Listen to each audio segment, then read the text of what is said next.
صحیح بخاری حدیث نمبر 365۔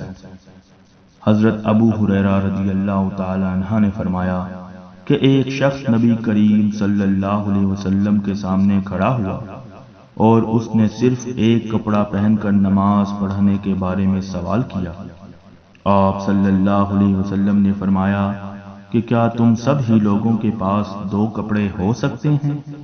پھر یہی مسئلہ عمر رضی اللہ تعالی عنہ سے ایک شخص نے پوچھا تو انہوں نے کہا، جب اللہ تعالیٰ نے تمہیں فراغت دی ہے تو تم بھی فراغت کے ساتھ رہو۔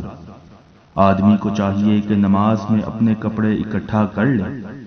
کوئی آدمی تہبند اور چادر میں نماز پڑھے، کوئی تہبند اور قمیض، کوئی تہبند اور قبا میں، کوئی پجامہ اور چادر میں، کوئی پجامہ اور قمیض میں، کوئی پجامہ اور قبا میں، کوئی جانگیا اور قبا میں، کوئی جانگیا اور قمیض میں نماز پڑھے۔